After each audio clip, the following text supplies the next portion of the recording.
자, 오후에 하나님 말씀은 이제 우리 요한복음 이제 13장 이제 마지막 단락이라 볼 수 있겠죠. 36절부터 38절. 오늘 우리가 이 본문을 통해서 한번 우리가 하나님 말씀을 공부해 보겠습니다. 자, 먼저 36절부터 38절 읽겠습니다. 시몬 베드로가 주께 말씀드리기를 주여 어디로 가시나이까 하니 예수께서 그에게 대답하시기를 내가 가는 곳에 내가 지금은 따라올 수 없으나 이후에는 따라오리라 하시니. 그러니까 지금은 못 온다 이거죠. 이후라는 거죠. 자, 그때 37절에 베드로가 주께 말씀드리기를 주여 어찌하여 내가 지금 주를 따라갈 수 없나이까? 내가 주님을 위하여 나의 생명을 내어놓겠나이다 라고 하더라. 예수께서 그에게 대답하시기를 내가 나를 위하여 내 생명을 내어놓겠느냐? 진실로 진실로 내가 내게 말하노니 닭이 울기 전에 내가 나를 3번 부인하리라고 하시더라. 이렇게 말씀하죠. 예. 베드로는 나름대로 어떻게 보면 진심을 다해 이렇게 고백을 한 건데 주님이 야 네가 생명을 내어놓을 수 있다고? 넌 오늘 밤 닭이 울기 전에 나를 3번 부인할 거다. 이렇게 지금 말씀하고 있는 거예요. 자, 이 대화 내용은요 다른 복음서에도 나옵니다. 예. 그래서 특히나 이제 요한복음에 우리가 이 본문을 중심으로 해가지고 자 오늘 이 베드로와 예수님의 이 대화 사이에서 자 우리가 어떤 영적인 의미가 있는가 한번 보겠습니다. 자 먼저 1번 보십시오. 36절에 주여 어디로 가시나이까? 자 갑자기 베드로가 이 질문을 해요. 바로 앞에 절에 지금 주님은 뭐를 가르치고 계시냐면 새 계명, 제자들 간에 서로 사랑하라는 그 내용을 가르치고 있거든요. 자 거기에 연장선상으로 얘기를 하는 게 아니라 지금 베드로는 갑자기 주님 어디로 가십니까? 이렇게 묻고 있는 거예요.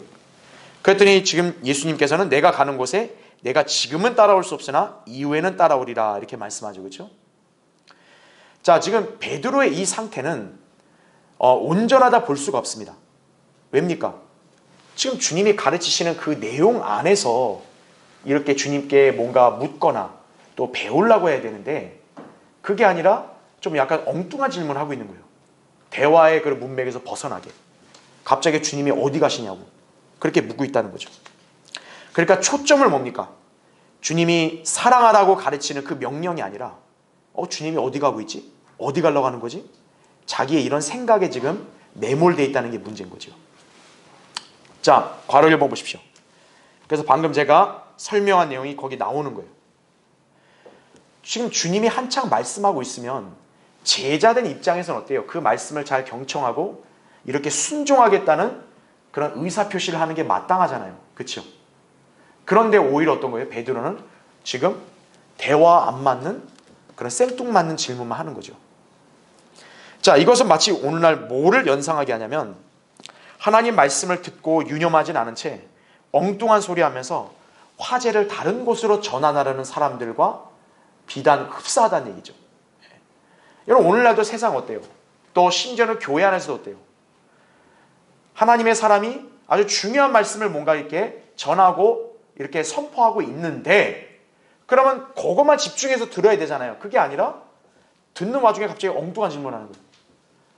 근데 왜 이래요? 이건 왜 이래요? 이거죠. 자 우리 현실에도 이런 사람들 많죠. 그렇죠? 지금 이렇게 열심히 전하고 가르치는 사람의 그 내용에 집중하는 게 아니라 지금 그거와 전혀 안 맞는 엉뚱한 질문을 하는 거예요. 지금 베드로가 지금 그런 케이스인 거죠. 자, 괄호 2번 보십시오. 자, 문제가 무엇인가? 제가 밑줄을 쳐놨죠. 베드로는 주님께서 들려주시는 말씀들보다 뭐에만 사로잡혀 있다는 거예요? 자기 생각에만 사로잡혀 있다는 거예요. 바로 이게 뭡니까? 하나님 말씀의 진의와 그 의미를 깨닫지 못하는 사람들의 특징인 거예요. 하나님께서 하신 말씀에만 집중해야 되는데 그게 아니라 자기 생각에만 지금 꽉 차 있는 거예요. 그리스도인들이 하나님의 말씀이 선포되거나 설교를 들을 때 거기에 집중하지 못하고 잡념에 사로잡혀 있으면 정작 알아야 할 중요한 진리들을 간과한 채 엉뚱한 주장이나 하며 본질에서 벗어나게 된다는 얘기죠. 베드로가 굳이 주님께 말하고 싶다면은 지금 주님이 내가 너희를 사랑하지 너희도 서로 사랑하라 했을 때 사랑에 연관된 주제로 물어봐야죠. 그렇죠? 그럼 도대체 어느 정도 사랑해야 됩니까? 뭐 이런 식이라든지 주님이 지금 명령하시는 그 주제와 연관돼서 이렇게 묻고 배워야 되는데 갑자기 지금 난데없이 주님 어디 가시냐고 이런 얘기하고 있는 거죠. 약간 보면 동문서답하는 그런 모양새가 보이잖아요. 그렇죠? 또 괄호 3번 보세요. 특히나 베드로는 성미가 무척 급하잖아요. 그렇죠? 그러니까 궁금한 게 있으면 참지 못해가지고 주님께 아주 알려달라고 막 재촉을 하는 거죠. 그렇죠? 지금 주님이 한자 가르치고 계시면 그냥 잘 듣고 유념하고 나서 뭐 나중에 시간이 되면 물으면 되는데 그게 아니라 주님 어디 가세요? 갑자기 말씀하는데 지금 자기 생각에는 오직 주님이 어디 가시는 거야? 막 요거에만 매몰되어 있는 거야. 이거에 대한 답만 내가 알아야겠다. 여기에만 자꾸 사로잡혀 있으니까 어떤 거예요? 주님 명령은 지금 유념하지 않고 그냥 주님 어디 가세요? 저 주님 따라갈게요. 그러니까 이런 얘기만 하고 있는 거죠 지금. 자, 그런데 우리 주님의 특징은 뭡니까? 그 사람의 조급함에 따라서 움직이시는 분이 아니에요. 주님은 오히려 어떻게 하냐? 서두르지 않으시고 네가 지금은 몰라. 이후에는 알게 된다. 이렇게 말씀하시죠. 그렇죠? 자, 우리가 이 구절과 비슷한 내용이 13장 7절에 있었어요. 바로 뭐냐면 주님이 발을 씻기를 할 때 베드로가 그 영문을 모르는데 주님이 말씀하는 거예요. 네가 지금 몰라. 하지만 이후에는 알게 된다. 왜 그런 말씀을 하셨겠어요? 베드로는 그런 영적인 깊은 의미를 아직 깨달을 정도의 역량에 도달하지 못하니까 주님이 한꺼번에 많은 얘기를 하지 않으신 거겠죠.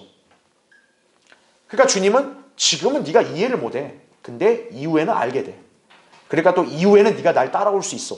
이렇게 얘기했으면 어떻게 해야 돼요? 예, 알겠습니다. 이러면 되는데 베드로는 또 고세를 못 참는 거죠. 내가 왜 못 따라갑니까? 나 주님을 위해서 생명도 나 기꺼이 내가 바치겠습니다. 그렇죠? 의기는 대단해요. 그렇죠? 자, 주님은 인간의 어떤 그런 조급함, 궁금증을 해소하려고 일하시는 분이 아니에요. 주님은 뭡니까? 그분이 계획하신 대로, 그분이 원하시는 대로 일을 하실 분이에요. 그럼 우리는 뭐냐? 나의 어떤 생각과 나의 기대대로 뭔가 흘러가지 않고 뭔가 알질 못한다 해서 이렇게 참다 못해서 막 이렇게 안절부절 못하고 그렇게 하면서 막 억지로 자기식으로 그걸 알라고 하고 그렇게 무리하게 그걸 해석하고 이러면 안 된다는 얘기죠. 특히나 어떤 사람들이 그렇게 합니까? 성경을 억지로 푸는 사람들. 그렇죠? 성경도 제대로 깊이 있게 체계적으로 모르는 사람이 어떤 거예요? 뭔가 성경에 무슨 예언이나 뭐 계시거를 뭐 자기가 마치 다 알아야 되는 식으로 한꺼번에 그렇게 막 억지로 풀게 되면 어떻게 됩니까? 이 사람 오히려 비성경적인 교리에 빠지는 거죠. 그렇죠? 자, 주님께서 다시 오시는 거, 휴거와 재림. 우리 정확히 알아요, 몰라요? 모른다고. 주님은 우리한테 그거를 딱 어느 시간이라고 정확히 얘기하지 않았어요. 그럼 기다리면 되는 거예요. 분명한 약속을 했잖아요. 온다.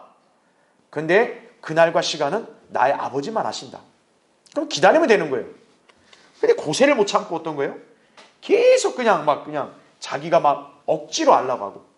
그러면 안 된다는 거죠. 그러니까 베드로 같은 사람인 거예요. 그러니까 성미가 급하니까 어떤 거예요?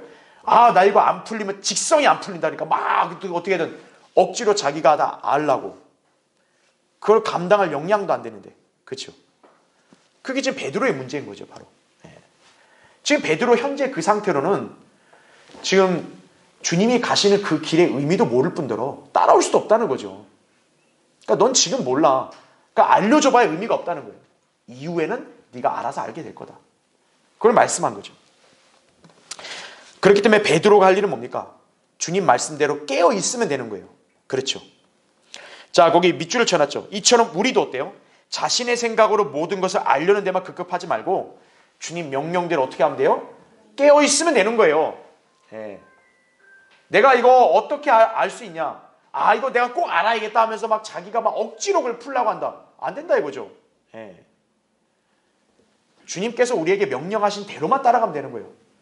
뭐라고 했어요? 깨어 있으라고. 그리고 믿음 안에 굳게 서라고. 그럼 그렇게만 하면 되는 거예요. 나의 앞일을 모른다 해도 주님이 우리를 인도하시고 돌보신다 했잖아요.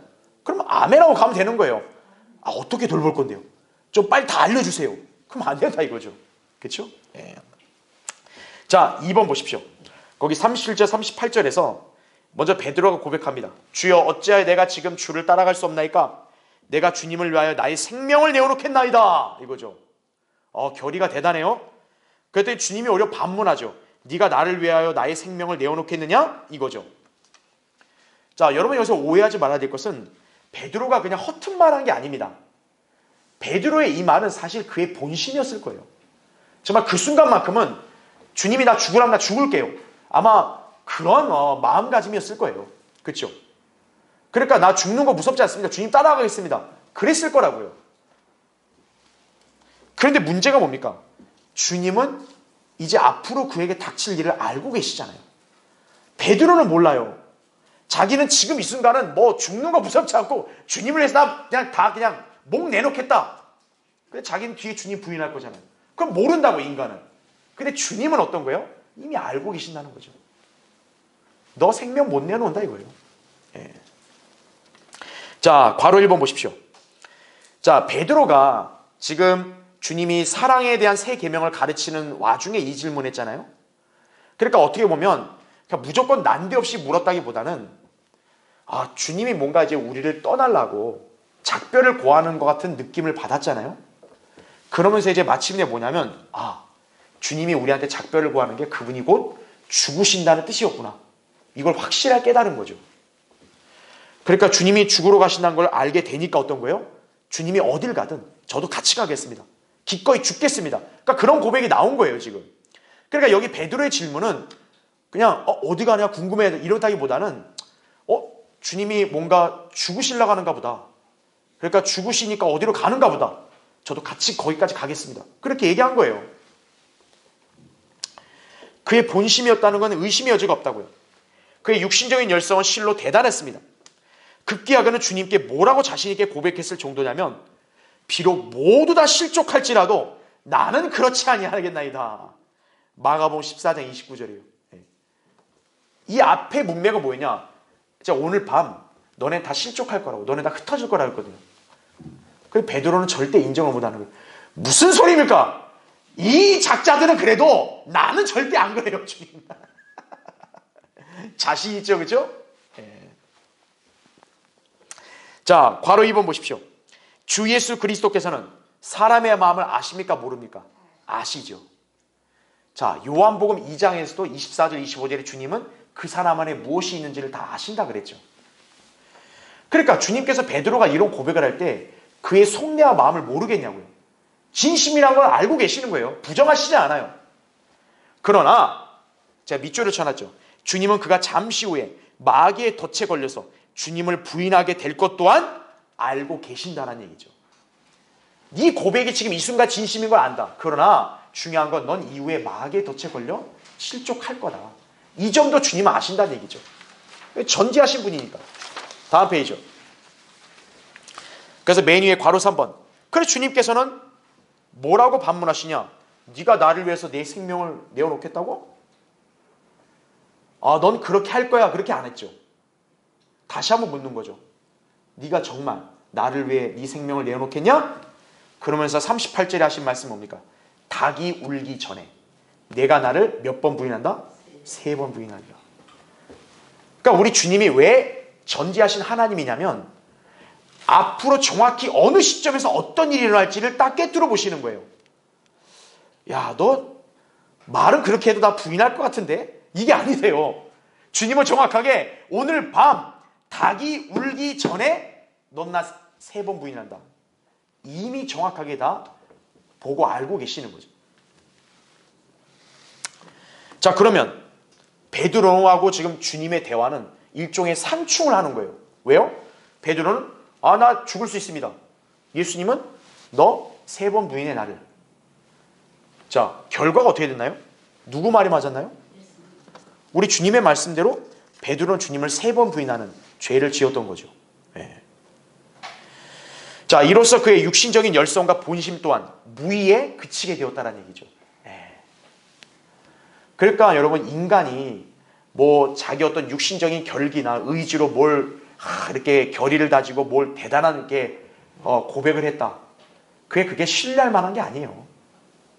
인간은요 언제든 변할 수 있는 거예요. 예. 그 확고하다고 자부했던 베드로도 결국 이 말을 못 지키잖아요. 그렇죠? 특히나 괄호 4번 보세요. 자, 베드로는 주님의 이 말씀을 들었을 때 주님, 제가 그럼 그렇게 되지 않게 도와주십시오, 이렇게 기도를 하든가 도우심을 구해야 되는데, 그게 아니라 주님 무슨 말씀, 난 절대 그러지 않아요, 그렇게 했단 말이에요. 그런데 실제 그가 주님을 3번 부인하게 된 상황이 닥칠 때, 자, 어떤 광경이 펼쳐졌냐, 거기 보세요. 자, 누가복음에서는 그 당시의 광경을 이렇게 묘사하고 있어요. 주께서 돌아서서, 자, 누구를 쳐다보대요? 베드로를 쳐다보시니 베드로가 닭이 울기 전에 내가 나를 3번 부인하라고 하신 주의 말씀을 기억한지라 베드로가 밖으로 나가 비통하게 울더라. 누가복음 22장 61절 62절이죠. 주님을 누구보다 사랑했다고 자부했던 그의 모습은 참으로 씁쓸하다 못해 처참해 보였을 거예요. 그렇죠? 지금 이제 우리가 나중에도 공부하겠지만 베드로는 난 모른다, 난 몰라, 난 몰라. 근데 닭이 울었다 이거죠. 그 순간 어떻게 했어요, 베드로가? 가면서 지금 이 상황 뭔가 어디서 많이 들어봤는데, 그때 어떤 거예요? 주님이 그를 쳐다본 거예요. 그랬을 때 주님이 자기에게 이렇게 미리 예고하셨고 주의하라고 했던 이 말씀 기억했겠죠. 근데 그때 기억하면 무슨 의미가 있나요? 후회만 남는 거죠. 그렇죠? 여러분은 이 베드로의 실패를 통해서 우리도 영적 경각심을 가져야 돼요. 나중 가서 하나님께서 나에게 이런 말씀하셨고 나에게 이런 명령과 뜻을 주셨는데 왜 나는 못 지켰을까? 그때 땅을 치고 후회해본들 늦는다 이거예요. 지금 주님께서 여러분에게 말씀으로 뭔가 깨우치겠다 이거예요. 그럼 여러분은 그냥 대수롭지 않게 넘기고 그러면 안 된다 이거예요. 진지하게 그 말씀을 유념해야 돼요. 베드로는 그렇게 안 했기 때문에 실패한 거예요. 자, 그럼 이제 3번을 보겠습니다. 자, 38절에서 진실로 진실로 내가 내게 말하노니 닭이 울기 전에 내가 나를 3번 부인하리라, 이렇게 주님께서 예언하시죠. 그렇죠? 주님께서 하신 이 예언은 불과 얼마 뒤에 사실로 이루어졌죠. 자, 그럼 거기 밑줄 친 거 보세요. 주님께서 이 말씀을 하신 연유는 뭘까요? 베드로가 실족할 수밖에 없는 상태에 있었기 때문에 그런 거예요. 다른 제자가 그렇게 말했을 때는 그냥 주님이 별 반응 안 하셨는데, 베드로가 이런 고백을 했을 때는 특별히 베드로에게 지적을 하는 거죠. 너는 닭이 울기 전에 3번 부인할 거라고. 사실 그 당시에 다른 제자들도 똑같이 절대 주님 부인 안 하겠습니다, 주님 안 떠나겠습니다, 그랬거든요. 근데 다른 제자들에서는 말 안 하고 주님은 오직 베드로만 콕 집어서 너는 나를 3번 부인할 거라고. 왜 그렇겠냐 이거예요. 베드로가 다른 제자들보다 열성이 떨어져서 그랬을까요? 아니죠. 마귀가 베드로를 유독 이렇게 노리고 있었던 거예요. 그러니까 베드로는 사실 어떤 거예요? 그 당시에는 영적으로 위험한 상태였던 거예요. 마귀는 다른 제자들보다도 베드로를 지금 주시하고 있었던 거예요. 근데 베드로가 그거에 대한 대비가 안 돼 있으니까 어떤 거예요? 실족할 수밖에 없는 거죠. 그러니까 주님이 미리 예고한 거예요. 자, 괄호 1번 보십시오. 베드로가 주님께서 이 말씀을 하신 뒤에 곧바로 뭐라고 얘기했냐면요, 내가 주와 함께 죽을지언정 결코 주를 부인하지 아니하겠나이다. 마가복음 14장 31절에 그렇게 대꾸했어요. 그러니까 마가복음에는 거의 비슷한 내용이 나오거든요. 닭이 2번 울기 전에 내가 날 3번 부인한다 그랬어요. 자, 요한복음에서는 그 이후에 베드로의 반응이 안 나와요. 근데 마가복음에서는 베드로가 어떤 반응을 보였냐면, 주님이 부인한다는 예언을 하니까 내가 주님과 함께 죽으면 죽었지 절대 나는 그러지 않는다고 이렇게 호언장담을 했다고요. 그러면 생각해 보세요. 그럼 예수님이 빈말한 거예요? 그렇잖아요. 만약 베드로가 자기가 그렇게 단정한 대로 되면 예수님이 결국 허튼 말한 게 된 거잖아요. 정말 그런 거예요? 아니죠. 자, 베드로는 지금 이 순간만큼은 자기 진심이었어요. 근데 문제는 그 다음에 행동이 다르게 나타난 거죠. 자, 그럼 이제 괄호 2번 보세요. 자, 지금부터가 굉장히 영적으로 중요한 의미가 있습니다. 자, 문제가 무엇이었는가? 제가 밑줄을 쳐놨죠. 베드로는 뭐에 당했다? 사탄의 키질에 여지없이 당했다라는 거예요. 예. 자, 거기 나오지만 한번 찾아볼게요. 누가복음 22장 잠깐 보세요. 껴놓고.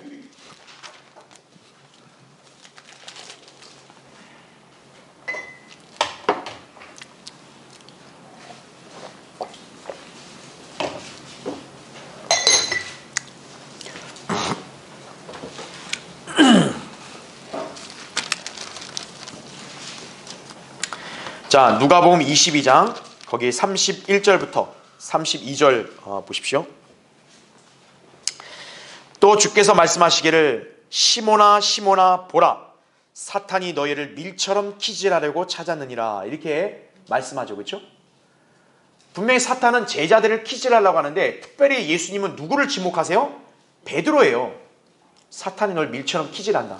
그런데 32절 그러나 내 믿음이 약해지지 않도록 내가 너를 위하여 기도하였으니 내가 회심하게 되면 내 형제들을 굳게 하라고 하시더라 이렇게 얘기하죠. 그렇죠?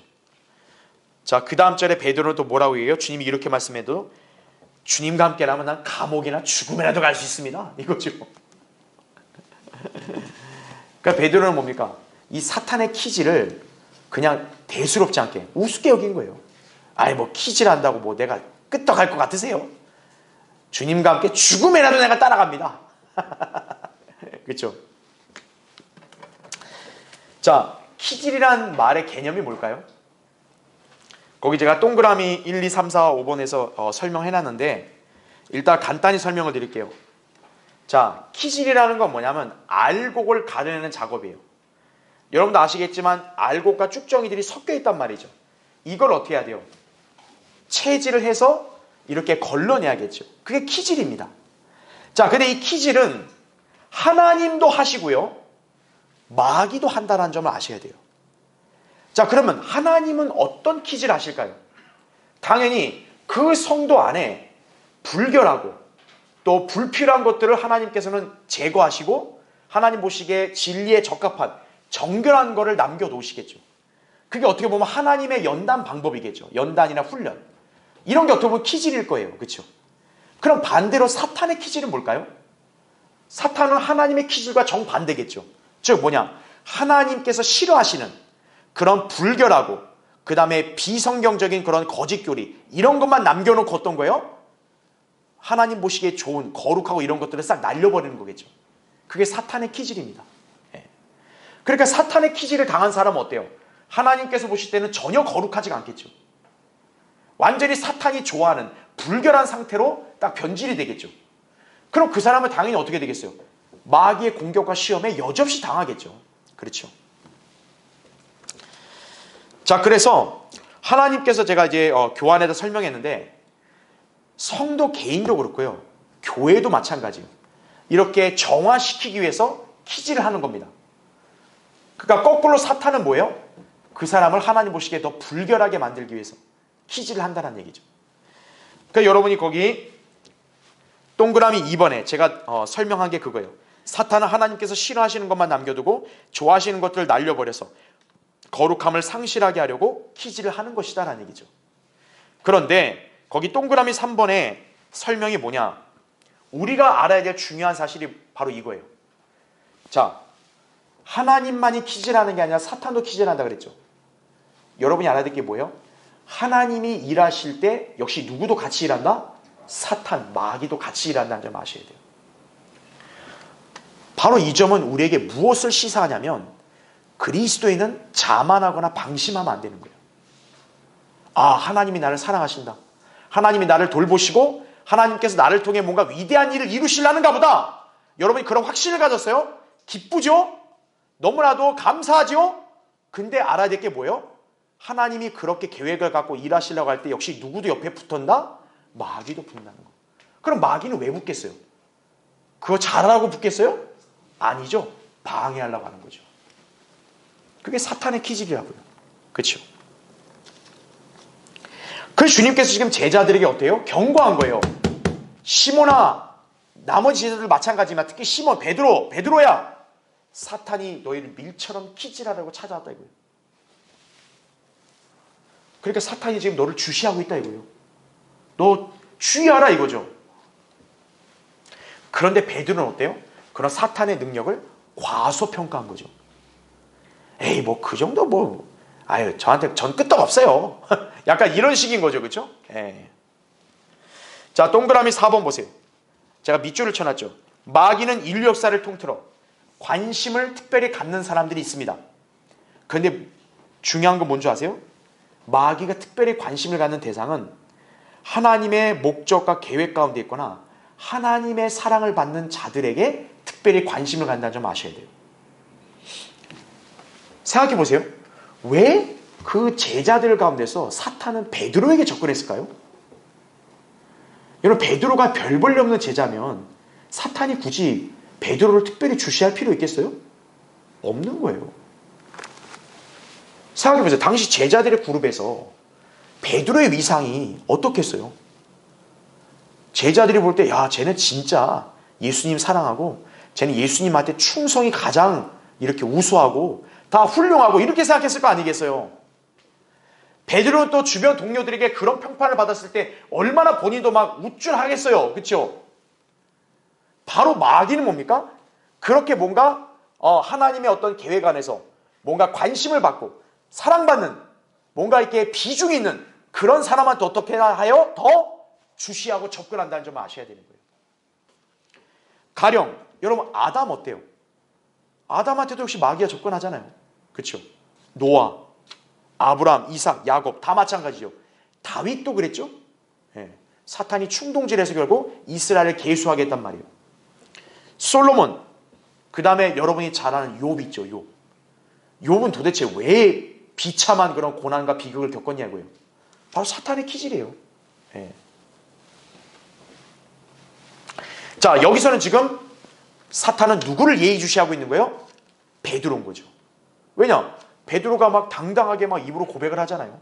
아 내가 주님과 함께 죽음에라도 가겠습니다. 나는 절대 실족 안 합니다. 그럼 여러분이 알아듣게 뭐예요? 그런 말을 하면 마귀가 겁먹을까요? 야 쟤는 너무 신실하다. 야 쟤 너무 열정이 대단하다. 여러분 마귀가 겁먹을까요? 아니라는 거죠. 마귀는 오히려 그래? 너 한번 보자. 오히려 그를 더 이제 주목을 하고 이제 그를 키질하려고 이렇게 기회를 엿본다는 점 아셔야 돼요. 예.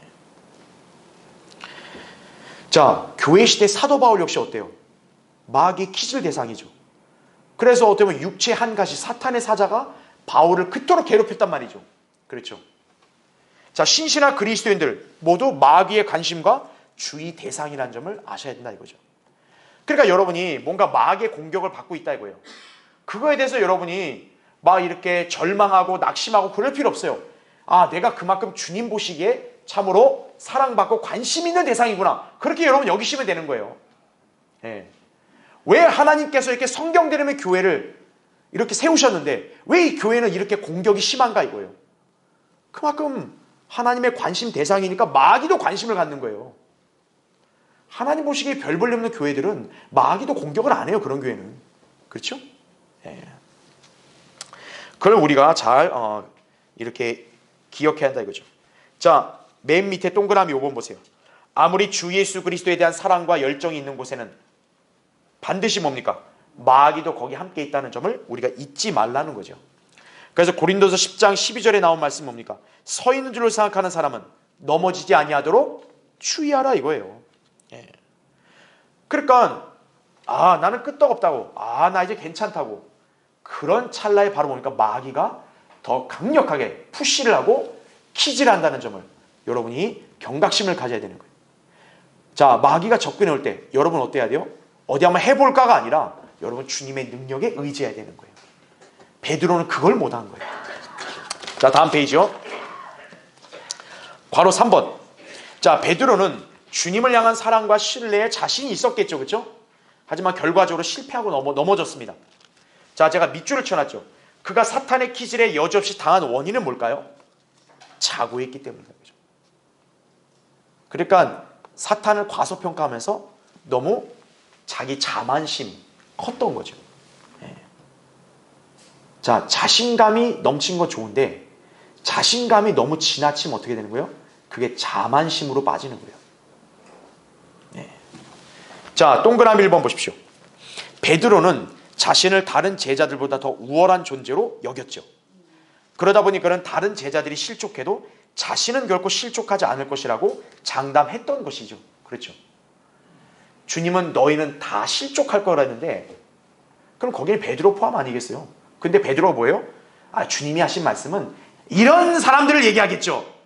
아유, 나는 안 그래요. 그럼 주님은 정말 베드로를 예외로 두고 말한 거예요? 아니잖아요. 그러니까 베드로는 뭡니까? 다른 사람들은 그렇게 연약할 수 있는데 나 자신은 절대 그렇지 않다 이거죠. 주님을 위해 기꺼이 난 나설 수 있고 난 주님을 위해 기꺼이 싸울 수 있다고 지금 그렇게 생각했을 거라고요. 아, 그러니까 자기도 언제든 따라간다 그러잖아요. 혈기왕성하죠? 동그라미 2번. 그러나 베드로는 마귀가 자신에 대해 더 잘 알고 있다는 점을 간과했다는 얘기죠. 그러니까 베드로가 이렇게 놓친 게 뭐냐면 자기를 너무 잘한다 이거예요. 근데 간과한 게 뭐냐면 마귀가 베드로를 더 잘한다는 거죠. 네. 마귀는 인류 역사 6천년 동안 무수한 인간들을 상대해본 베테랑이에요. 그렇죠? 마귀한테 걸려서 넘어지지 않은 사람은 한 사람도 없어요. 그렇죠? 근데 하물며 베드로를 넘어뜨리는 걸 뭐 마귀가 힘들어하겠어요? 네.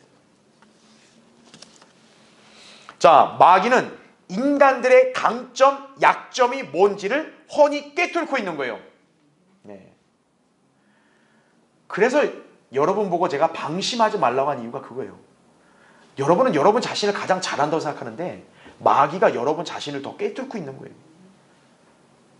지금 현재 여러분은 내가 주님을 사랑하고 있고 나는 진리 안에 잘 서 있고 난 이 진리가 소중한 걸 알기 때문에 난 절대로 이 믿음에서 이탈하지 않고 진리를 붙들 거야. 여러분 그렇게 장담할지 모르겠지만 마귀는 여러분의 약점을 알기 때문에 언젠가 그 약점이 노출되면 내가 너를 흔들고 공격하겠다. 그렇게 지금 기회를 엿보고 있는지도 몰라요. 그래서 여러분이 절대 자만하면 안 되는 거예요. 자, 마귀는 얼마나 이자가 영리하냐면요. 사람의 강점이 아주 손쉽게 약점으로 작용한다는 사실을 이미 간판 존재라는 얘기죠. 그렇죠? 우리가 볼 때 좀 이해가 안 될 거예요. 아니, 나의 이 강점이 왜 약점이 됩니까? 우리 인간의 강점이 균형을 잡지 못하면 어떻게 돼요? 그게 약점으로 변질될 수도 있는 거예요. 우리도 그렇잖아요. 인생의 원리가 균형이 잡혀야 되잖아요. 그렇죠? 예. 균형이 없이 너무 한쪽으로 치우치면 어떻게 돼요? 당연히 기울 수밖에 없다고요. 자, 동그라미 3번 보세요. 자, 그럼 베드로는 어떤 강점이 있냐?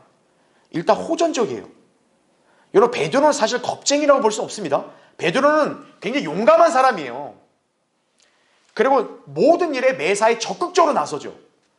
우리가 사복음서 보면 주님이 뭘 질문하고 뭐 할 때마다 항상 베드로가 먼저 대답을 해요. 예. 너무 적극적이잖아요. 자, 그건 장점이죠. 그렇죠? 그런데 마귀는 어때요? 그것이 또한 그의 약점으로 작용하도록 역사를 했다는 얘기죠. 예. 자, 베드로의 이런 성향은 주님의 말씀을 차분하게 듣고 유의하지 못하도록 방해함으로써 어리석게 죄를 짓게 된 것이다라는 얘기죠. 예. 여러분, 주님이 제자들에게 당부한 게 뭡니까? 야, 내가 붙잡히면 니들도 싸울 준비해라. 주님이 그랬어요? 아니란 말이에요. 주님은 이미 내가 붙잡혀 가고 선임 재상 장로들에게 넘겨지고 십자가에서 죽을 거라고 예언하셨어요. 그렇죠? 그럼 베드로는 어떻게 해야 돼요? 그 말씀, 주님이 앞으로 그분 자신에게 일어날 일 예언하셨으면 그거를 잘 유의해서 듣고 그러면 내가 어떻게 해야 될지를 주님께 묻고 대비를 해야 되는데 그게 아니라 뭡니까? 주님이 왜 잡혀요? 주님 잡힐 수 없어요. 내가 가만한다도요. 주님 누가 잡으면. 호전적이란 말이에요. 그렇죠? 그러니까 육신적으로 보면 굉장히 의리 있다. 그렇게 볼 수 있지만 그게 균형이 무너져 버리는 거죠. 그게 오히려 약점이 되는 거죠. 마귀의 그런 시험에 당하고 실족하는 그런 계기가 되는 거죠. 그게 신중하고 차분하게 하나님 말씀을 듣고 그런 사태를 예의주시해야 되는데 그게 아니라 어때요? 조급하게 행동하죠. 베드로는. 자, 성경은 이렇게 경고합니다. 잠언 거기 19장 2절에 나오죠. 지식 없는 혼은 좋지 못하며 발이 급한 사람은 어떻게 돼요? 죄를 짓느니라. 발이 급한 사람은. 그걸 우리가 기억해야 돼요. 자, 동그라미 4번. 결국 베드로는 주님께서 붙잡히셨을 때 어때요? 신중함과 침착함을 잃어버렸죠. 주님이 붙잡히니까 다짜고짜 어때요? 칼을 빼가지고 그냥 그 병사의 귀를 치잖아요. 그렇죠? 그게 주님이 원하시는 행동이었을까요? 아니었죠? 주님은 오히려 그 병사의 귀를 고쳐줬죠. 주님은 그냥 무기력하게 끌려갔죠. 자, 베드로가 그걸 봤을 때 어땠을 것 같으세요? 잘못했습니다. 이게 아니라 뭐예요? 베드로는 화가 나는 거예요. 그래서 우리가 이건 18장에 자세히 공부할 거예요. 그래서 베드로가 어때요? 주님을 멀찍이 뒤에서 쫓아가요. 그리고 사람들이 물어볼 때 나 그분의 제자 아니야. 부인해버리죠. 왜 부인한 거냐면 그가 화가 나니까 그런 거예요. 주님의 저런 모습이 자기는 도저히 마음에 안 드는 거예요. 네. 호전적인 이 사람의 입장에서 볼 때는 너무 무기력하잖아요. 마음에 안 들어. 아, 됐어. 이런 식으로 결국 부인한 거예요, 결국. 예. 화가 치밀어 오르니까 결국 주님을 부인하게 된 거죠. 그래서 성경은 뭐라고 말씀합니까? 에베소서 4장 26, 27절에 보면 화를 내되 죄는 어때요? 짓지 말고 해가 지도록 분노를 품지 말며 그 다음 뭐라고 얘기해요? 마귀에게 틈을 주지 말라. 베드로는 이 말씀을 지키지 못한 거예요. 분노를 품으니까 마귀에게 틈을 주니까 결국 실족을 하게 되는 거죠. 그렇죠. 자, 자고해서 그랬다 이거죠. 그 다음에 밑에 괄호 4번. 그런가 하면 지금 이 상황은 자, 아까 제가 미리 언급했죠.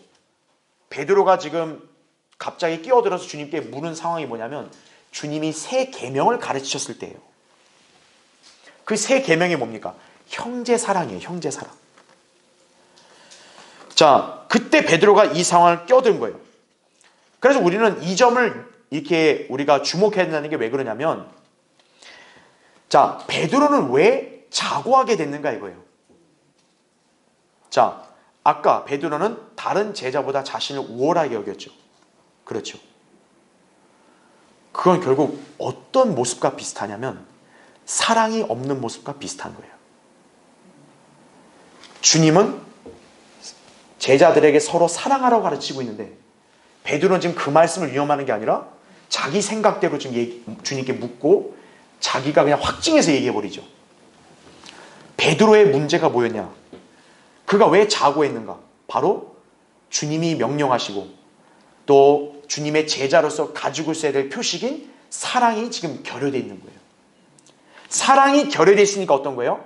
자고하게 되는 거예요. 옆에 동료 성도들, 형제 자매들을 이렇게 경시하게 되는 거예요. 그래서 베드로가 결국 마귀의 덫에 걸린 거란 얘기죠. 네. 그 제가 거기 밑줄 친 거예요. 베드로가 자고하게 된 원인은 사랑이 없었기 때문이라는 얘기죠. 자, 우리 역시 마찬가지입니다.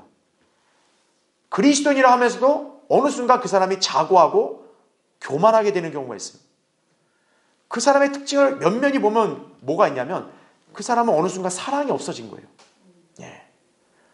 우리가 그걸 경각심을 가져야 돼요. 자, 밑에 동그라미 읽어보십시오. 자, 성경에서 바로 사랑을 이렇게 정의하잖아요. 고린도전서 13장 4절에 보면 사랑은 뭐하지 아니하고 그래요?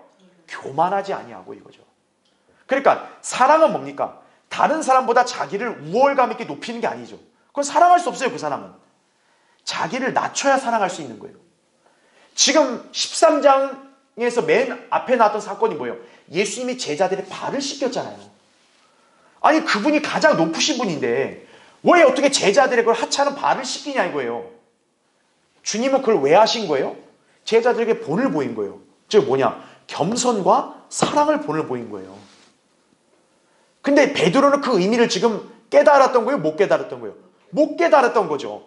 그러니까 베드로는 이 제자들보다 내가 훨씬 더 우월하다. 내가 잘났다. 이 생각에 사로잡혀 있는 거예요. 그러니까 자고하게 되고 결국 사탄의 기질에 여지없이 당한 거죠. 그러니까 여러분은 이 연쇄의 그런 반응을 잘 주목해야 되는 거예요. 사랑이 결여되니까 자고하게 되고, 자고하게 되니까 마귀의 덫에 걸려서 넘어지게 되고, 이게 다 연결이 되는 거예요. 눈에 보이는 형제자매를 사랑하지 못하는 사람이 보이지 않는 하나님을 사랑할 수 있을까요? 불가능한 일이에요. 그런 사랑은 시험을 만나면 깨지고 만다는 얘기죠. 그래서 제가 밑에 거기 요한일서 2장 10절 11절 기재해놨죠. 자기 형제를 사랑하는 자는 어디 가운데 거한다고요? 빛 가운데 거하며 자기 안에 실족할 계기가 없으나 자기 형제를 미워하는 자는 어디 안에 있다? 어둠 가운데 있고 어둠 가운데 행하되 자기가 어디로 가는지 모르니 이는 그 어두움이 그의 눈을 멀게 하였음이라, 이렇게 말씀하고 있는 거예요. 예.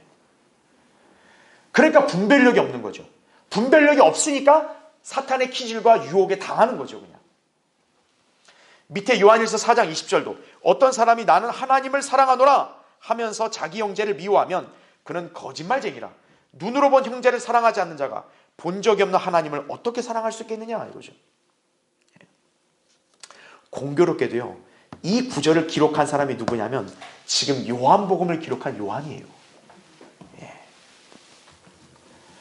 그러니까 성령님께서는 왜 요한을 들어서서 이 진리를 기록하게 하셨는가 이거예요. 예. 요한은 사랑을 강조한단 말이에요. 사랑이 없으니까 어떤 거예요? 베드로처럼 자고하게 되니까 결국 거기서 넘어지게 되는 거예요. 그 동그라미 2번에도 뭡니까? 지식은 교만하게 하지만 사랑은 뭐라 그랬어요? 세워준다고 고린도서 8장 1절에 말씀하고 있는 거죠. 교만한 사람은 누구나 마귀의 공격이 쉽게 노출되어 패배하기 쉽다라는 거죠. 사랑을 실천하는 사람은 자고로 겸손한 법이죠. 겸손한 사람은 마귀를 대적하여 이길 수 있는 거예요. 예.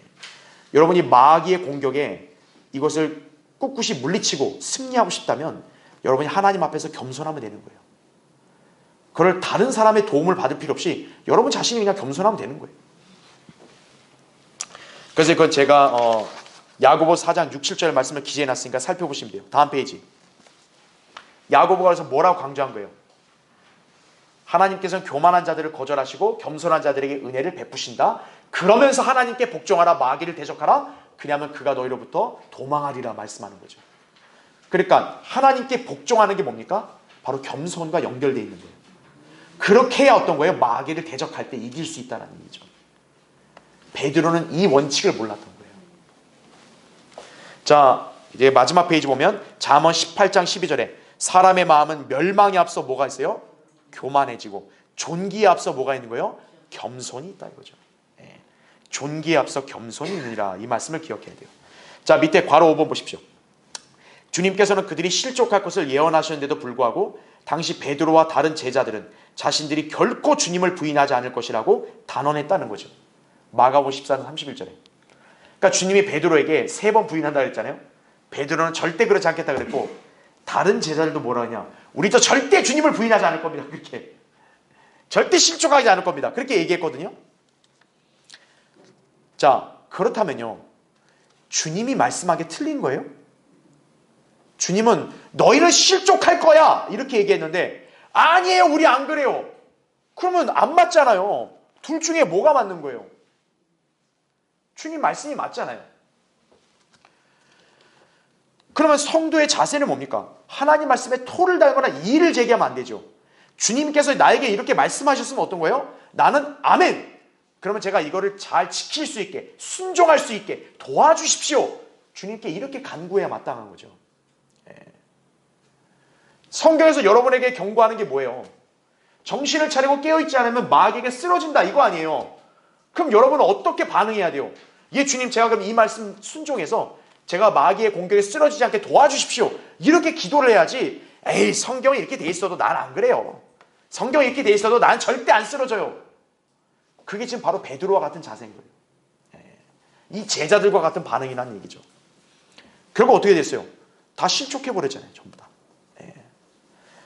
우리는 이 영적인 교훈을 잘 기억해야 한다 이거죠. 자, 밑에 괄호 6번 보십시오. 예수 그리스도께서는 자신을 따르는 베드로에게 마귀가 관심을 갖고 접근해 오리라는 점을 미리 아시고 그를 위하여 기도하셨죠? 어떤 기도했어요? 아까 우리 읽었지만 누가복음 22장 32절에 내 믿음이 약해지지 않도록 내가 너를 위하여 기도하였으니, 그러면서 뭐라고 얘기합니까? 내가 회심하게 되면 내 형제들을 굳게 하라, 이렇게 말씀을 하고 있는 거죠. 그렇죠? 예.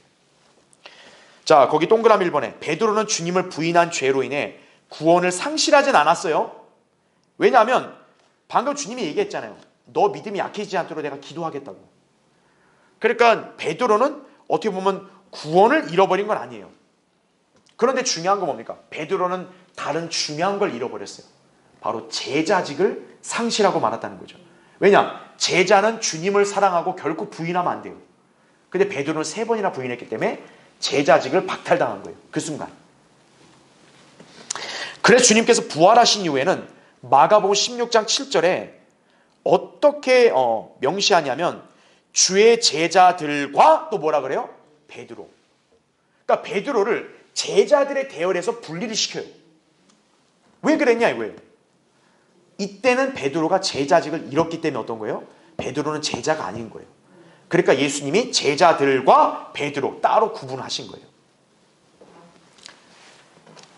자, 그럼 이제 동그라미 2번. 그러나 베드로가 부활하신 주님을 이제 만나게 됐죠. 자, 부활하신 주님을 만난 이후에는 이제 베드로가 어떻게 한 거예요? 회심한 거죠.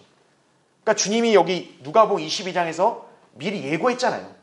너는 분명 키질을 당하는데 내가 너를 위해 기도한다. 그러니까 네가 회심하면 이렇게 하는 거죠. 회심한다는 얘기죠. 그렇죠? 그러니까 주님께서는 그를 다시금 제자로 부르셨죠. 그렇죠? 제자직을 잃었으니까 어떤 거예요? 제자를 다시 복귀를 시켜야 될 거 아니에요. 그런 어떤 관문이 필요할까요? 베드로가 제자직을 잃게 된 계기가 뭡니까? 예수님을 3번 부인한 거죠. 그러면 그가 제자직을 다시 회복하려면 어떻게 해야 돼요? 3번 주님을 사랑한다는 고백을 해야 되는 거예요. 그래서 요한복음 21장에서는 예수께서 베드로를 3번이나 물은 거예요. 네가 나를 사랑하냐? 네. 바로 그 3번 물은 게 왜 그러냐면 네가 날 3번 부인했으니 네가 다시 제자가 되기 원하면 3번 답하라 이거죠. 네. 그래서 베드로는 결국 주님을 사랑한다고 3번 고백함으로써 다시 제자가 됐죠. 그뿐만 아니라 동그라미 3번에 주님은 그를 또 뭐로 부르셨어요? 목자로 부르셨다 이거죠. 즉 베드로가 예 주님 사랑합니다라고 말할 때마다 주님이 뭐를 명령했어요? 내 양들을 먹이라, 내 양들을 치라 이거죠. 양들을 먹이라. 이게 목자 아니겠어요? 그래서 그 이후로 베드로는 뭡니까? 자기를 장로라고 부릅니다. 장로. 베드로전서 5장 1절에. 그래서 양머리를 돌보고 먹이는 일을 수행했죠. 이게 바로 뭡니까? 주님이 그에게 내 형제들을 굳게 하라 그랬잖아요. 내 형제들을 세워주라 그랬잖아요. 바로 그걸 여기서 얘기하는 거예요. 예. 이제 네가 회심했다. 그러니까 다시 제자로 들어왔다. 너는 이제 목자기 때문에 어떤 거예요? 형제들을 굳게 하라. 양무리들을 먹이고 돌보라 이거죠. 예. 그러니까 주님은 앞으로 베드로가 어떻게 될 것까지 미리 다 예고하신 거죠. 그러니까 이제 이후부터 뭡니까? 베드로는 이제 자기가 무엇을 해야 되고 또 자기는 이제 주님을 어떻게 따라가야 되는지를 이때서야 아는 거죠. 그러니까 지금은 모른다는 거죠. 지금은. 그러니까 주님이 어디로 가십니까? 넌 지금 몰라. 근데 이후는 이제 너 알게 될 거야. 바로 그렇다는 얘기죠. 예. 자, 그래서 결론적으로 요한복음 13장은 이제 주님께서 십자가의 죽음을 앞두시고 제자들에게 겸손과 섬김의 한 본을 보여주시며 서로 간의 사랑을 실천하는 새 계명을 명령하시는 내용이 나온다는 얘기죠. 자, 여기에는 구원받지 않은 자들은 포함됩니까? 안 됩니까? 안 되죠. 유다 이스카리옷 같은 자는 여기에 들어갈 수 없는 거죠. 그렇죠? 우리가 구원받은 그리스도인이라면 모두 주 예수 그리스도의 본을 따르며 그분께서 명령하신 대로 실행하는 삶을 살아야 한다는 얘기죠. 그럴 때 그 사람에게서 뭐를 발견할 수 있습니까? 그리스도의 모습을 발견할 수 있는 거예요. 주님께서는 그런 성도를 통해 영광 받으신다는 점을 우리 모두가 명심해야 하겠습니다. 그렇죠. 네. 자, 우리 14장부터 또 다음 시간에 이어서 공부하도록 하겠습니다.